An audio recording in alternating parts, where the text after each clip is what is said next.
Sudah?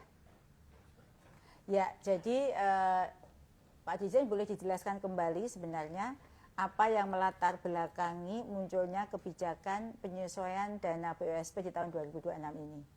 Mas?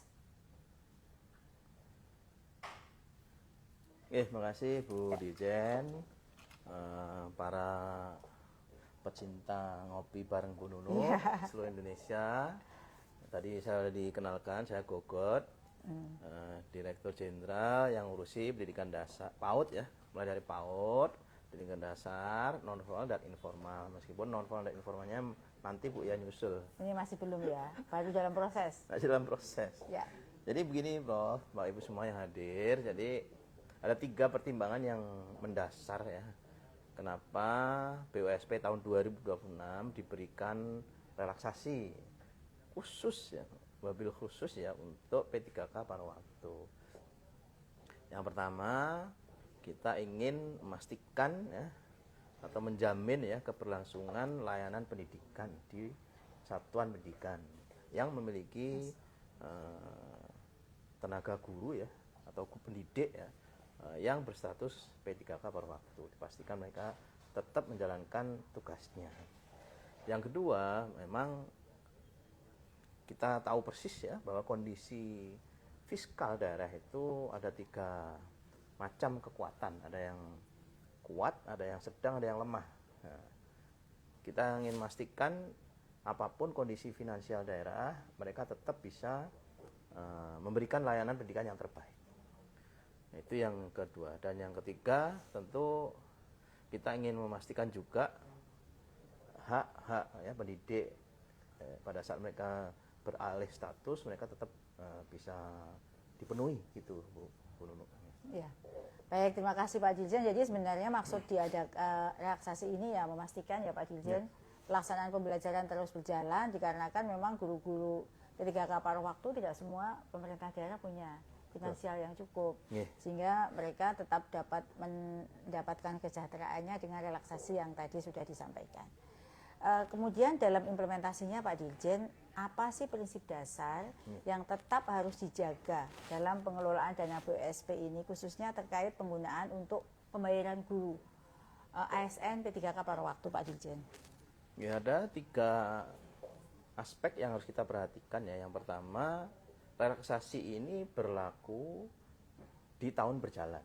Jadi kalau Permen 8 2026 ya ini hanya berlaku untuk tahun 2026. Ya, jadi sementara ya sifatnya ya. Jadi sifatnya sementara. Maka dari itu surat edaran nomor 6 kita keluarkan setelah permennya keluar. Ya. Banyak yang nanya karena di tahun 2025 sudah kita berikan relaksasi, itu hanya di tahun berjalan, yaitu tahun 2025. Nah, pada saat harus 2026 ya kita harus mengeluarkan nunggu permen baru 2026, permen 8 dan surat edarannya pun juga surat edaran nomor 6 2026. Jadi harus disesuaikan tahunnya. Jadi yang prinsip pertama adalah relaksasi ini berlaku di tahun berjalan. Artinya terbatas. Kemudian yang kedua adalah bersyarat. Ya. Jadi by request Bu.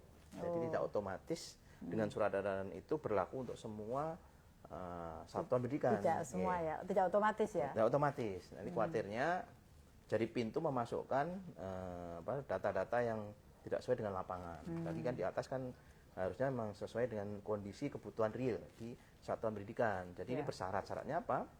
Harus ada permintaan dari daerah yang menyatakan bahwa memang di satuan pendidikan di daerah itu memerlukan guru P3K paruh waktu. Jadi kita koordinasi dengan tempat Bu Nunu memastikan bahwa pendidik-pendidik P3K, guru-guru P3K paruh waktu ini yang memang berada di lapangan. Jadi syaratnya memang ada request dan ada kebutuhan real ya, yang ada di lapangan. Dan ketiga, dipastikan ada yang bertanggung jawab. Pada itu kita minta Bupati, Wali Kota, Gubernur melampirkan surat pertanggungjawaban mutlak ya SPDCM Bu. Memastikan bahwa memang yang dibutuhkan itu real di lapangan. Soalnya ada 2 lagi Bu yang kita ingin pastikan di surat edaran kita sebutkan ya, bahwa daerah itu di tahun berikutnya harus sudah mulai memikirkan kalau tidak dari BUSP dari mana. Gitu nanti harus dipertimbangkan oleh Sumber-sumber daerah keberlangsungan tahun berikutnya. Ya. Okay. Karena sifatnya ini hanya 1 tahun, ya. Tahun. Kemudian yang ketiga juga daerah harus memastikan kebutuhannya terus dicek terus apakah memang masih diperlukan guru yang bersangkutan di satuan pendidikan tersebut. Itu nanti perlu verifikasi nggak Pak Dirjen? Ya, perlu Veva, Bu. Kita harapkan teman-teman inspektorat ya, memastikan memang ada audit, Bu. Setiap tahun. Memang mereka membutuhkan ya? Ya, memang membutuhkan, Bu. Baik, terima kasih Pak Dirjen. Itu tadi jawaban Pak Dirjen terkait dengan syaratnya ya. Semoga ini dipahami karena masih banyak sekali pertanyaan tentang hal itu. Terkait dengan ini Pak Dirjen, mungkinkah bisa dijelaskan kembali ke publik sebenarnya penggunaan dana BUSP itu untuk honor itu kalau misalnya pemerintah daerah mengajukan jumlah P3K paruh waktunya banyak, itu ada batasannya nggak? Misalnya berapa persen saja yang boleh untuk memanfaatkan dana itu untuk pengajian? Nih, Bu, sejak 2025 batasan ini sudah kita sampaikan di Permen Dikdasmen ya tentang Juknispos tahun 2025. Di tahun 2006 juga sama ya. Hanya kita berikan relaksasi untuk pendidik PAUD ya. Di sekolah negeri semuanya pemanfaatan dana BUSP untuk tenaga honorer ya, termasuk P3K paruh waktu itu maksimal 20% kecuali PAUD. Ya, kalau pendidik PAUD di lembaga PAUD ya, itu masih bisa sampai 40%. Jadi kalau swasta otomatis ya 40 ya. Kalau misalnya mereka P3K di pemerintah daerah itu paruh waktunya banyak, ya harus dipilih ya mana yang sebetulnya gini ya. Bu, kita masih bisa, ini batasan ini memang sudah fix ya 20%.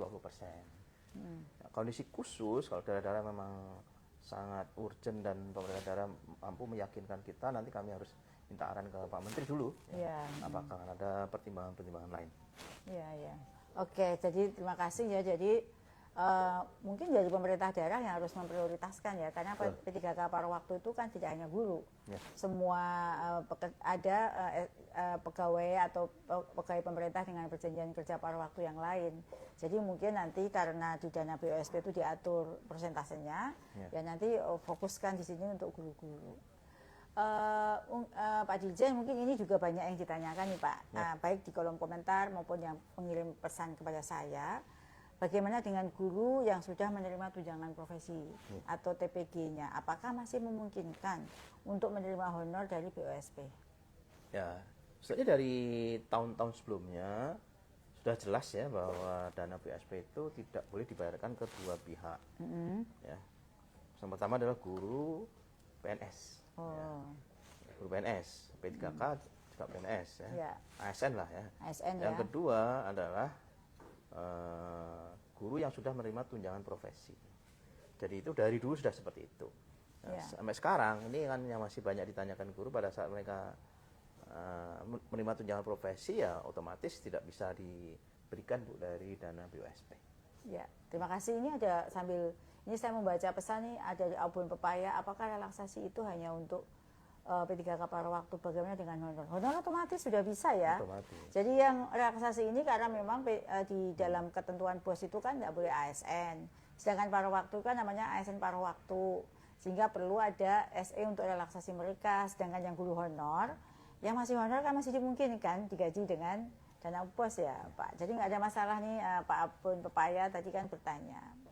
Baik, ini ada pertanyaan berikutnya nih, untuk pelaksanaannya sendiri Pak Dirjen, sejak kapan skema relaksasi ini mulai dapat dijalankan oleh satuan pendidikan? Ya, ada dua timeline yang perlu dicatat ya. Yang pertama, sebenarnya kan surat edaran nomor 6 ini adalah memperjelas pelaksanaan Permen Dikdasmen nomor 8. Nah, kita acuannya mestinya Permen 8 2026 itu. Permen Dikdasmen Juknispos itu keluar di bulan Februari ya. Jadi meskipun surat edarannya kita keluarkan Maret, mestinya di Februari itu sudah bisa dijalankan. Jadi sudah bisa ya, artinya tuh yang mengajukan surat diharapkan untuk mengikuti skema prosedur ada di dalam SE itu, prosedurnya seperti apa, karena mereka langsung ngirim ke saya untuk langsung langsung ditindaklanjuti. Tapi ada mekanismenya ya Bapak Ibu, khususnya dari pemerintah daerah nih ya, terkait dengan pengajuan relaksasi ini. Nah, Pak Dirjen, tadi di awal juga telah disampaikan bahwa pemerintah daerah dalam hal relaksasi ini tetap memiliki peran penting. Mungkin bisa dielaborasi, Pak Dirjen, seperti apa sih peran dan pengawasan dari Pemda dalam implementasi relaksasi ini? Ya, jadi Pak Ibu, Bu Dirjen, memang pada saat semuanya berjalan sesuai waktu yang kita tetapkan, itu nggak ada masalah. Masalahnya pada saat ada batas-batasan, contoh ada suatu daerah yang dia pengen menggaji, memberikan honor P3K paruh waktu itu dengan APBD mereka, tetapi tidak cukup untuk 1 tahun. Katakanlah tadi kita sampaikan ini berlaku sejak Februari, tapi pada saat daerah mampu membayar sampai Juli, silahkan. Ya. Dipastikan memang punya dana yang cukup. Nah, katakanlah tidak cukup sampai setelah Juli, ya berarti pemberlakuan relaksasi ini bisa dilakukan setelah BBD-nya selesai, katakanlah Agustus sampai Desember. Jadi ini yang perlu dilakukan review ya atau audit oleh APIP. Pada saat yang pertama tadi ya, tugas APIP yang pertama adalah memastikan jumlah guru yang diperlukan, yang diusulkan untuk menerima honor P3K paruh waktu dari BUSP itu memang harus disetujui oleh APIP yang pertama. Yang kedua, pada saat ada selisih waktu ya, atau waktu yang berkesinambungan dengan APBD. Jadi ini bisa bersumber APBD, APBN digabungkan lah. Cut off-nya ini kita harus dapat persetujuan dari APIP ya di daerah masing-masing supaya tidak overlap. Nanti APBD ngeluarin, APBN ngeluarin kan repot auditnya. Jadi kalau bisa ya diselesaikan dulu APBD-nya baru nanti APBN gitu. Nah, ini juga perlu diaudit oleh APIP di setempat. Ya, jadi itu tadi ya Bapak Ibu, bagaimana sinergi antara BPKAD dan APIP, Dinas Pendidikan, Bapeda, agar terkelola dana BOS tadi terkelola dengan baik, dan yang paling penting dapat dipertanggungjawabkan dan kita semua tidak mendapatkan masalah di kemudian hari ya Pak Dirjen. Nah, Bapak Ibu guru, itu tadi jawaban dari Pak Dirjen dari pertanyaan umum. Setelah ini ada pertanyaan yang masuk baik melalui link Google Form maupun yang sudah menulis pertanyaannya di kolom chat ini. Dan Pak Dirjen, kita menyapa nih Pak, ada 600 lebih guru atau yang mengikuti live Instagram ini. Semoga semua bisa mengikuti sampai akhir sehingga dapat mendapatkan penjelasan yang komprehensif, apalagi saat ini kita menghadirkan Pak Dirjen Gogot ya, yang bertanggung jawab untuk P3K relaksasi untuk pembayaran P3K paruh waktu ini.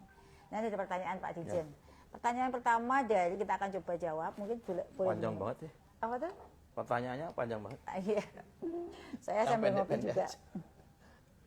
Ini pertanyaannya dari Pak Ibu Sayyidatus Solihah dari UNY. Pertanyaannya, Bu, saya menjadi guru bantu relawan mengajar di SD Negeri Kabupaten Blora. Berdasarkan data di Blora, memang kekurangan guru sehingga memang posisi guru kelas memang dibutuhkan. Saya sendiri sudah lulus PPG Prajabatan, namun belum terjaring P3K penuh waktu. Jadi penuh waktu maupun paruh waktu ya beliau. Belum penuh waktu juga belum paruh waktu. Apakah relawan mengajar ini bisa mendapatkan honor melalui BUSP? Apa perlu masuk Dapodik untuk mendapatkannya? Nyatanya di kabupaten saya tidak boleh masuk Dapodik meskipun sudah PPG Prajabatan, meskipun saat ini sedang kekurangan guru. Total semua guru kelas hingga mapel ada 1.000 lebih. Kiranya berkenan mohon untuk pencerahannya. Saya jawab dulu ya Pak Dirjen ya. Ya, persyaratan guru honor untuk dapat digaji melalui dana BUSP wajib terdaftar di Dapodik ya Pak Dirjen? Ya. Harus. Jadi kalau nggak ada di Dapodik nggak bisa? Nggak bisa. Jadi harus terdaftar di Dapodik ya Pak, Bu. Hal tersebut sesuai dengan Juknis BUSP. Pemerintah daerah dapat mengajukan usulan formasi guru jika ada kekurangan guru ke Kemenpan RB sebagaimana SE Kemenpan RB nomor B/SM.01/01/00/2026 untuk formasi CPNS. Ini juga merupakan peluang Anda untuk bisa mengikuti seleksi CPNS tersebut yang rencananya akan dilaksanakan tahun ini. Kami juga sedang mengusulkan merencanakan agar kekurangan guru kita segera bisa diusulkan untuk CPNS. Nah, ini pertanyaannya untuk Pak Dirjen nih. Oh, untuk Bu Dirjen. Jadi dari Pak Agus SDIT, banyak sekolah swasta yang memanfaatkan sertifikasi guru supaya yayasan atau sekolahnya tidak memberikan honor kepada guru. Padahal sertifikasi itu tunjangan untuk membantu hidup guru. Tapi yayasan banyak yang memanfaatkan hal ini. Tolong diberikan sanksi dan dicek ke semua sekolah swasta karena guru sekolah swasta nasibnya tidak jelas dan banyak dimanfaatkan oleh yayasan. Saya rasa mungkin ini kewenangan yayasan ya Pak Dirjen ya. Karena kebijakan manajemen di sekolah swasta merupakan kewenangan ketua yayasan penuh. Pemerintah juga telah mengeluarkan kebijakan dengan pemberian dana BSP untuk sekolah swasta bahkan sampai 40%. Salah satu penggunanya dapat juga untuk membayarkan honor bagi guru dan tendik yang ada di sekolah swasta selain untuk operasional sekolah. Ini untuk Pak Dirjen ada pertanyaan dari Pak Mujiono Tulang Bawang Barat. Jika daerah sudah mengajukan relaksasi, apakah semua pengajuan tersebut pasti disetujui dan apakah Pemda harus membuat edaran untuk pelaksanaannya? Bagaimana Pak Dirjen? Ya, skemanya pada saat ini sampai hari ini itu sudah masuk 53 kabupaten kota ya, yang mengusulkan relaksasi ya, 53 ya. Ini sudah kita selesaikan jawabannya. Tapi step berikutnya adalah memastikan sekolah memperbaiki RKAS-nya, Bu. Jadi RKAS-nya itu harus diperbaiki supaya pada saat nanti diaudit guru P3K paruh waktu itu namanya terdaftar di dalam RKAS. Karena kalau nah ini mekanismenya atau teknisnya tidak bisa otomatis seperti biasa. Nama-nama guru itu harus diinput ya di apa namanya itu kayak item atau output ya atau komponen ya, komponen honor itu diketik secara manual nama guru-guru yang P3K paruh waktu. Karena guru P3K paruh waktu di database-nya kan sudah keangkut di database PNS tuh. Jadi ini memang posisi P3K paruh waktu itu benar-benar ya kebijakan sementara pemerintah memastikan bahwa meskipun P3K paruh waktu masih bisa menggunakan PSP itu benar-benar kebijakan yang luar biasa sehingga kita perlu strategi khusus. Ya. Surat edaran khusus masuk ke aplikasinya RKAS juga khusus, kita customize, nama-namanya harus dimasukkan di RKAS ya, di RKAS supaya nanti bisa dicek memang guru-guru itulah yang akan diberikan honor P3K paruh waktu. Jadi mekanismenya gitu. Nah, itu kebijakan pemerintah daerah masing-masing nanti usulan dari satuan pendidikan kan disetujui oleh Dinas Pendidikan. Dinas Pendidikan sudah punya aplikasi namanya Markas itu, manajemen RKAS ya. Untuk menyetujui, mereview ya, harus direview dulu.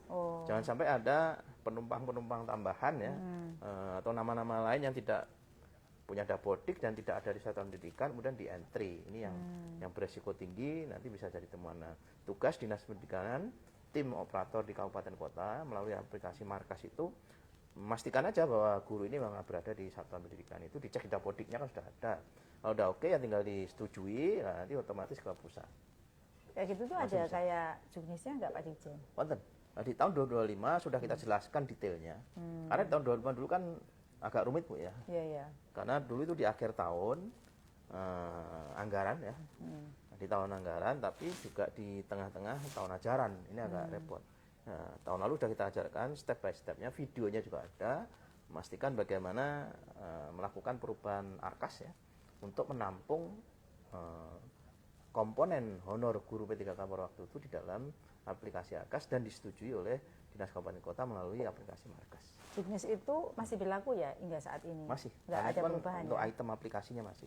Ya, jadi Bapak, nah itu tadi untuk menambahkan, mungkin dipelajari juga ya juknis videonya gitu, jangan sampai sudah mengajukan tidak disetujui bukan karena masalah tidak disetujui tapi masalah teknis ya.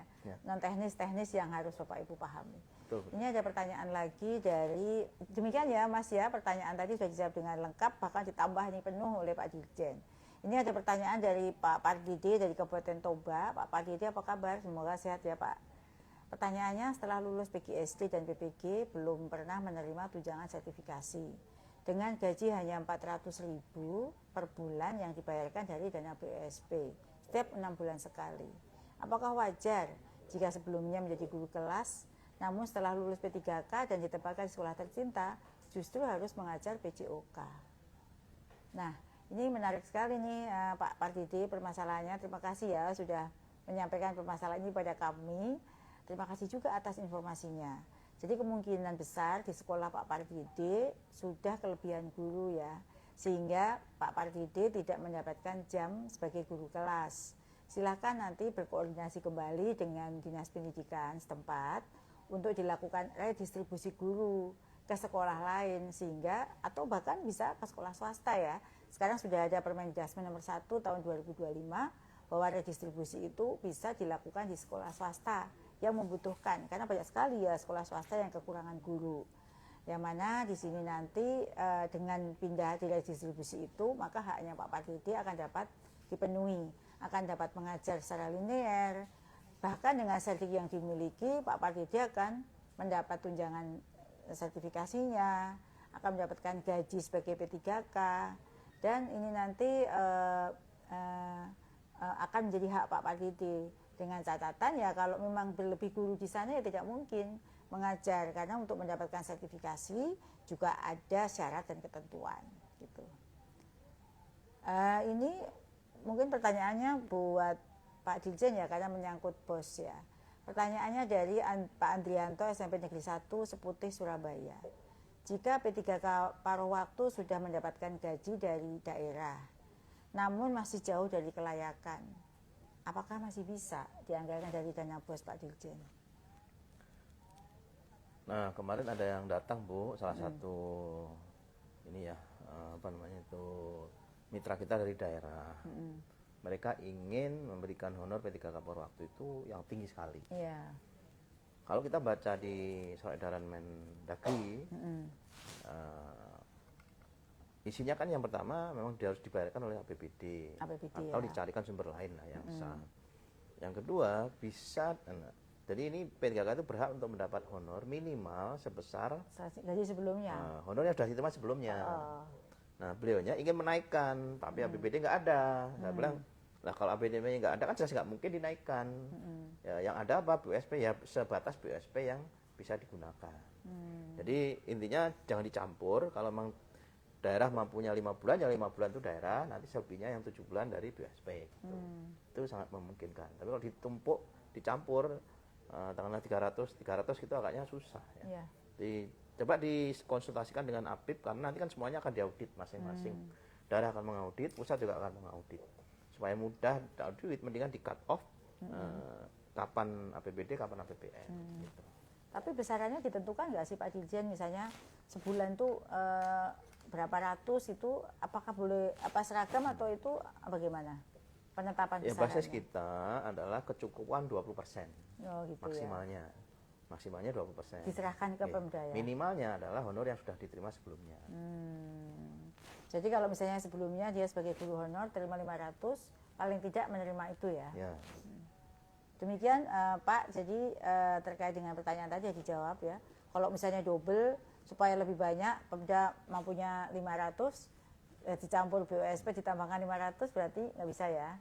Nah, nanti kesulitan tim auditnya ya. Kalau saya boleh menyarankan ya di batasannya aja di waktunya. Batasan bulan ya itu Pak ya, diatur waktunya gitu.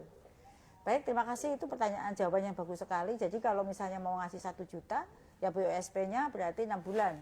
Ya. Kemudian dana APBD-nya 6 bulan berikutnya, supaya pertanggungjawaban atau APIP-nya itu mudah gitu ya. Ini pertanyaan berikutnya dari Bapak Hamzah Wanzuri, SD Negeri WR Supratman, Pelabuhan Ratu, Sukabumi. Pak Hamzah, apa kabar Pak Hamzah? Sehat ya Pak? Pertanyaannya terkait dengan penggunaan dana BUSP, apakah ada aturan turunan yang lebih spesifik untuk menjamin honorario bagi kami yang berstatus P3K paruh waktu agar memiliki standar yang jelas di tiap daerah, khususnya bagi guru agama di tingkat sekolah dasar. Ini turunannya ada nggak Pak Dirjen? Turunnya di surat edaran itu. Oh gitu ya. Dan itu sebenarnya permen itu namanya juknis ya. Tapi sudah spesifik ya. Sudah spesifik sekali. Nah, jadi kalau mau melihat secara detail bagaimana proses, mekanisme, dan lain sebagainya di SE itu, misalnya harus mengajukan, dilengkapi dengan apa, dan lain sebagainya, itu sebenarnya turunannya itu, yang surat edaran itu turunan dari Permendikbud sebelumnya nih Bapak Ibu. sehingga bisa dibaca, dipelajari di situ. Ya, pertanyaan berikutnya dari Abrar untuk Pak Dirjen. BUSP bisa dipakai untuk paruh waktu ketika pemdanya mengajukan relaksasi dengan segala ketentuannya. Apabila tidak mengajukan, tidak bisa dipakai untuk tambahan honor P3K paruh waktu. Apakah seperti itu Pak Dirjen? Kalau tidak mengajukan ya Ya, kita sudah anggap kan? ya, Cukup. Ya, cukup. Berarti APBD-nya memiliki kondisi fiskal yang kuat ya, jadi bisa membayar ya dari APBD semua kebutuhan honorer P3K paruh waktu. Jadi kalau nggak mengajukan ya artinya cukup ya Pak Abrar. Ya, kalau misalnya tidak tahu bahwa ada skema penggajian menggunakan relaksasi, ini sekaligus forum ini sebagai sosialisasi.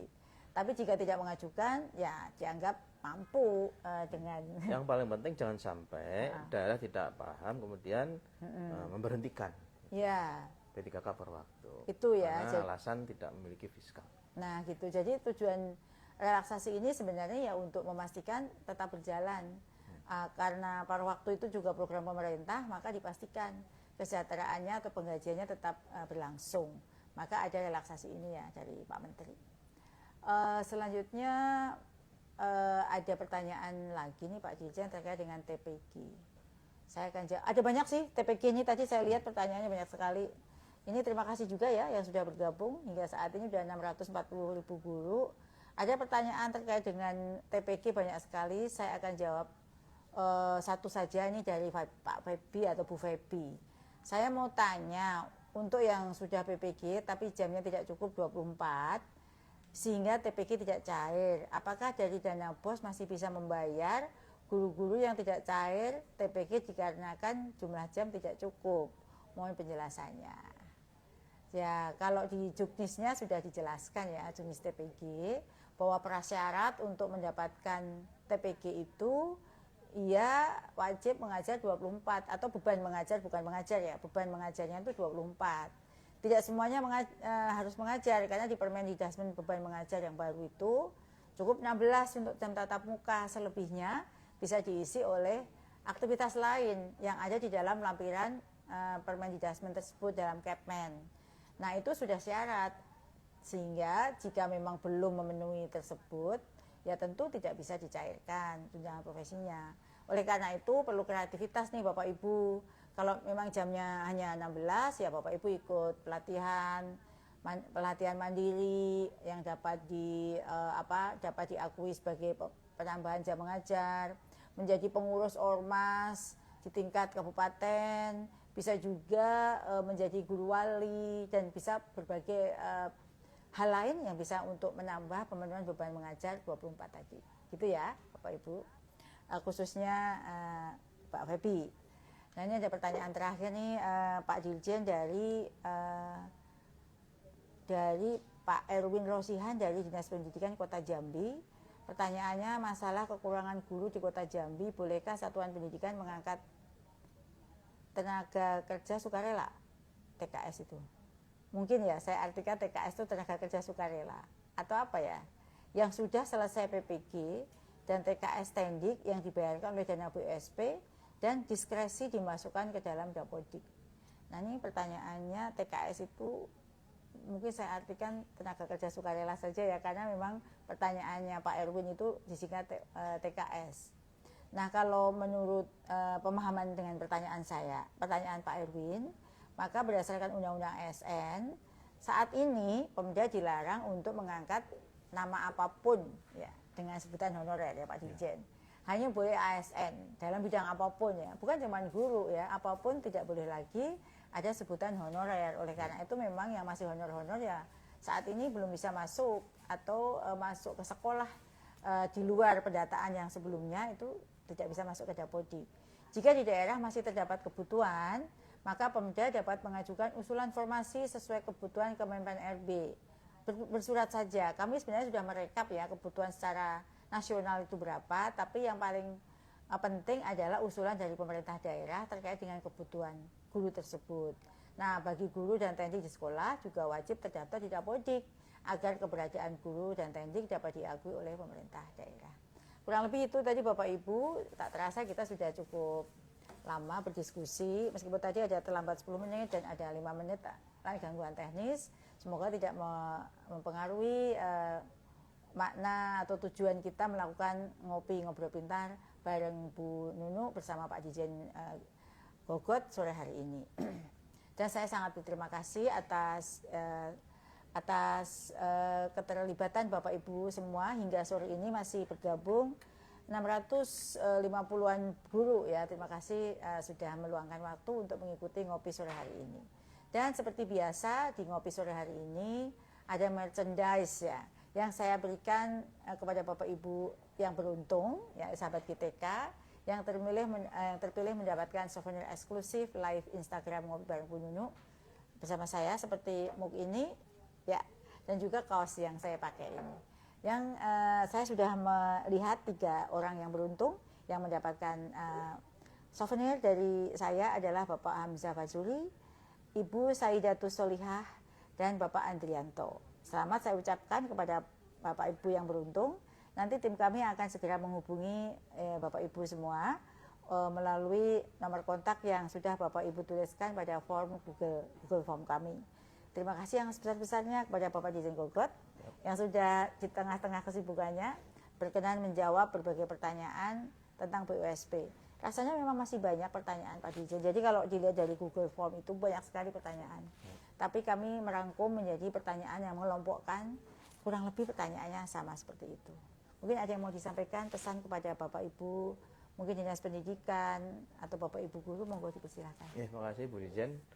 Closing statement Pak Ibu, terima kasih yang telah mengikuti ngopi bareng Bu Dirjen Nunu ya.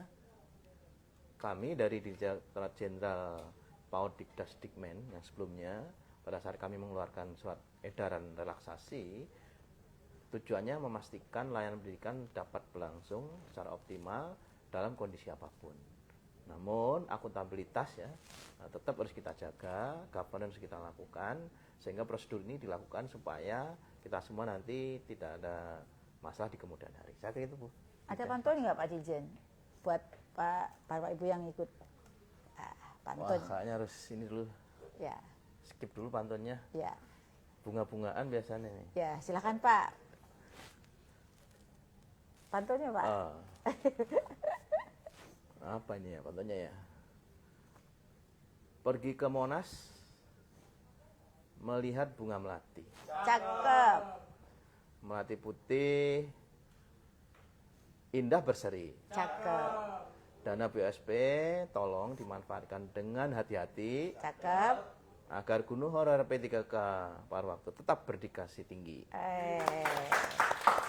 Keren sekali pantunnya Pak Dirjen, meskipun spontan. Saya juga ada pantun nih Pak Dirjen, nggak mau kalah.